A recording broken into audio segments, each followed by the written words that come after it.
Welcome, and here we go again. Now, today I am going to be discussing my ranking of Series 12 of Doctor Who. I meant to do an overview, I recorded one and I never released it, and it went a bit wrong in the editing process, so I may release that later on, but for now I'm going to be ranking every episode of Series 12 from best to worst. At number 10 is Orphan 55, or Orphan 55 as I like to call it. Orphan 55 was a mess, and by far my least favourite episode of Series 12. Although it showed promise in the opening sort of 20 minutes, it really fell apart as it moved into the halfway point. It had a really interesting premise, but it just fell flat in so many different ways, and it was a really below average poor outing of the show with so many things I don't like. The monsters were very lackluster. The supportive characters there were too many of them, and all of them were boring, dull. Didn't care for them. Didn't care when they died. There were particularly Benny, Vilma's character, who was just so aggravating. And the preachy message, which felt ham-fisted, heavy-handed, and forced, which usually in Doctor Who it managed to slot the message in quite nicely. Not necessarily in this era, but usually in like the Capaldi era, the RTD era, the Pertwee era is the prime example. However, here it just felt forced and it felt out of place. It didn't feel like there needed to be political message here, and it felt like it was completely detached from the story it was trying to tell. So it really didn't work here, especially as in number 9 it was repeated again, and this number 9 is Praxeus, which faces a lot of the similar problems that Orphan 55 did, but it's like a better version of Orphan 55. Praxeus is decent. It's not terrible, and I think Orphan 55 is the only terrible episode. It's just dull, forgettable. I sort of forgot it actually happened until I sort of reevaluated this series. And again, it has too many supportive characters, too many settings, and again, like Orphan 55, loses its way after the first 20 minutes. It sets up it quite well with this world-building thing. But then it loses potential, and there's so many things it could have done that could have made it a better episode, but it wasn't. And again, the message felt a bit forced, not so much as Orphan 55 did, but it still feels sort of out of place and really poorly, not out of place in this circumstance, really poorly executed. At number 8, it is Can You Hear Me? Again, this is a common theme with Series 12, and I don't know what it is, but after the first 20 minutes, it loses its way again. It starts off really good, this episode. It starts off with a really interesting, unique premise. It starts off being quite scary. It starts off being quite an interesting psychological sort of insight into these characters. And yet, it just collapses completely. The villains, who start off as being intimidating, huge threat, really interesting sort of Eternals, which I love the Eternals coming back, really interesting eternal beings. And yet, after the first sort of halfway point, they sort of just vanish, and they're defeated so easily. They add, again, too many supportive characters, too many settings. The serious stuff is completely irrelevant. The ending with the mental health stuff just didn't work for me. It didn't land. I thought the Graham scene with the Doctor, that was very controversial. I thought that was very poorly done, and I don't know how they thought that was a good idea. They probably don't now.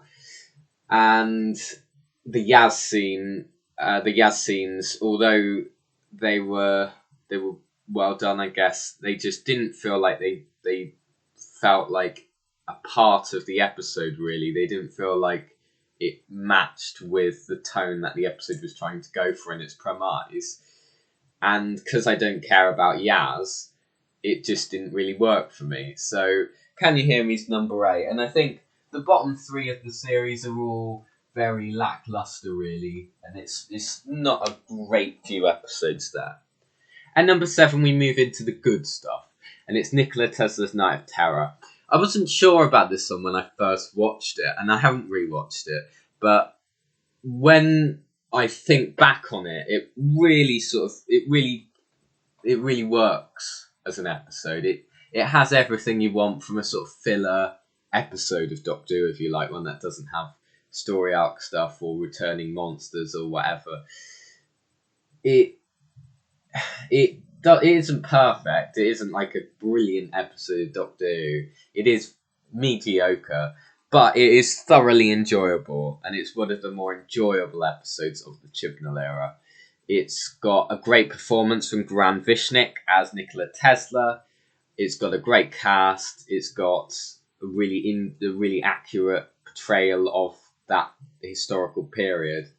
And a really interesting sort of premise with Nikola Tesla hearing the Mars signal. I think that's really intriguing that they played around with that. And it's a very Doctor Who-y episode. It's one of the more Doctor Who-y episodes of the series of the Chibnall era. So it really thoroughly works. It feels like a RTD episode without copying stuff from the RTD era. The only major down point was the villains, who were really lackluster and disappointing, which is a key theme with the historical episodes of the Chibnall era. In Rosa, Krasko was the weakest point. In Demons of the Punjab, the Thajarians were. I'm not sure in the Witchfinders because there were a lot of weak points going on there. But yeah, the main historical episodes, they seem to fall flat because of the sci-fi elements that they tried to add in that just don't work. And I think sometimes the pure historicals, it may have been better as a pure historical. So, number 6 is Spyfall Part 2. I won't spoil too much about Spyfall Part 1 yet, but Spyfall Part 2 was good. It just wasn't brilliant. It felt like the Kasavin and Daniel Barton plot was really poorly resolved. The conclusion of the main plot was very disappointing and really fell flat, which was a shame. And the historical characters felt forced and just there to sort of serve the purpose of getting you from point A to point B, which is often what the Chibnall era does by adding too many characters. But it has a lot of stuff to like about it. It has a wonderful performance from Sacha Dhawan as the Master. He's brilliant here. His chemistry with Jodie Whittaker's Doctor is brilliant. The ending, the final few moments, just the final 10 minutes in general are fantastic, with the Timeless Child being revealed and the Gallifrey being destroyed and the Doctor coming clean to her companions about everything. It really is an unexpected final 10 minutes, and I really love it.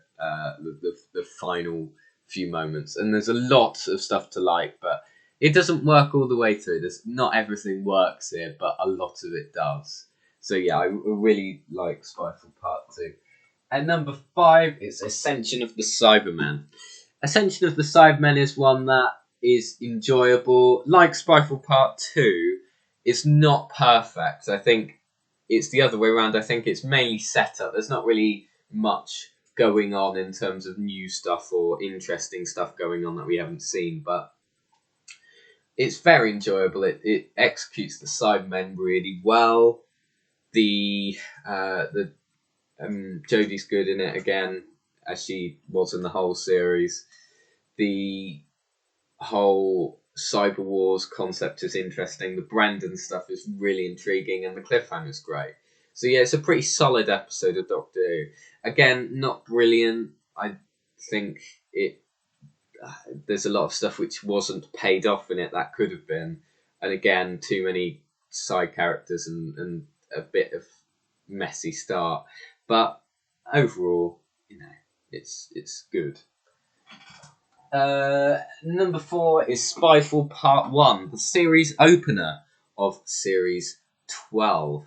And yeah, I was delighted by this one, although my hopes for Series 12 couldn't have been much lower after Series 11. This one really got it off on a good start. It really learned from the flaws of the previous series. It was enjoyable, it was fun, there was a high threat factor, there were a lot of questions raised that made you want to see next week's. The cliffhanger was amazing. The master reveal was fantastic, and it just all really worked here. Everything sort of really worked together. It was the only episode of the series where I didn't like Jodie that much, and the companions were a bit irritating. Apart from Yaz, he was good in this one actually, which is the rare time where I didn't really like Bradley Walsh either, but I didn't not like him. I just didn't really feel anything towards Graham in this episode. But yeah, Spyfall Part 1, great, exactly what a series opener should be. And I think it played the James Bond thing about right, because it wasn't too overdone. Number 3, it's The Timeless Children, the series finale. It's a game-changing one, it's a controversial one. It's popular. It's one of the most popular episodes for the people who liked this series, I'd say. But it's one of the least popular episodes, or the least popular episode for the people who didn't like this series. So it's very divisive, mainly because of the big thing that happens in it. And a lot of people who didn't like the big thing that happens in it like the episode itself. I like the big thing that happens in it. I like the Timeless Child reveal that the Timeless Child is the Doctor and the Doctor isn't a Time Lord and there's infinite Doctors and everything.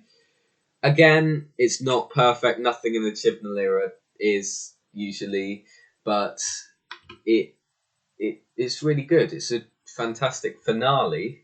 It works really well, so much better than Battle of Ramsgruff Kolos as a finale. It has stakes, it has action, it has wonderful performances from Jodie and Sasha once again. And it just capped off the series well, and it was satisfying, and I loved the resolution of the arcs. And I couldn't have been much more pleased with the finale for this series. So, yeah, I like that one.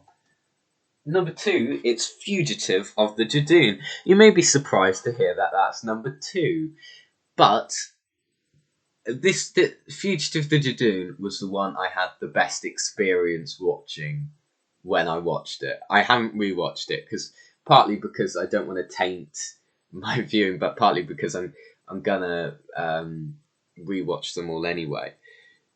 But when I watched this episode, it was just a fantastic experience, the best experience I've had for a long time while watching Doctor Who.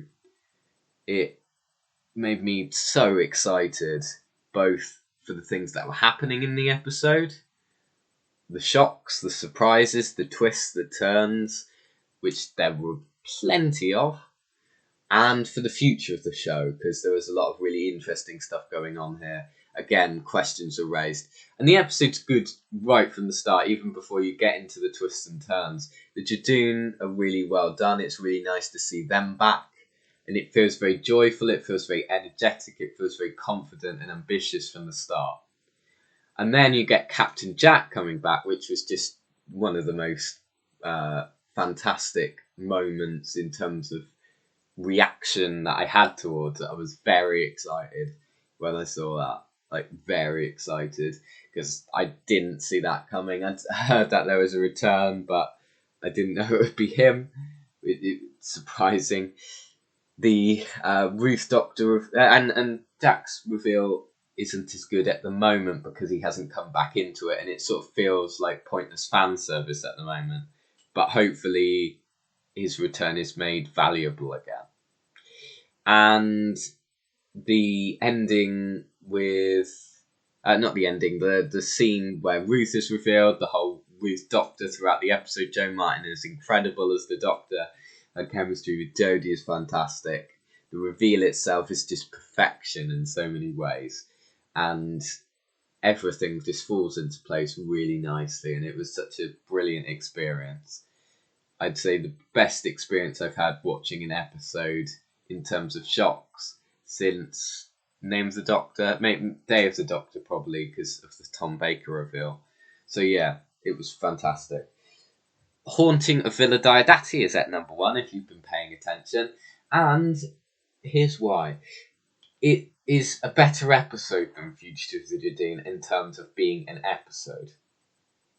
Fugitive of the Jardine is better in terms of being an experience and being a piece of television, if you like. But Haunting of Villa Diodati, in my opinion, is a better episode in terms of what it's trying to do as a singular episode. I mean, Fugitive of the Jardine probably isn't as good an episode if you didn't have all those shocks in it. So yeah, I thought Haunting of Villa Diodati was fantastic. It had a really great atmosphere. Jodie Whittaker gave wonderful performance. Her speech was incredible. The Lone Cyberman was the best execution of the Cybermen. One of the best executions of the Cybermen in New Who and in Who in general, in my opinion. And the historical figures were well done. There wasn't really anything I didn't like about it. I thought it all fell into place really nicely. It was exactly what I could ask for a Doctor episode. It was spooky, it was exciting, it was interesting, and it set up some really interesting arcs for the series finale. So yeah, I was delighted by that. And I'd say the top 7 I liked, the top 4 I loved. So yeah, I was pleased with it overall, and I'll be doing a full overview of all the little details soon. I think on the 26th of March, I'm going to celebrate New Who's 15th anniversary by watching Rose and showing you on this channel what my reaction to it is now, seeing if it's changed at all since the last time I watched it. So there you go, that's an exclusive. See ya.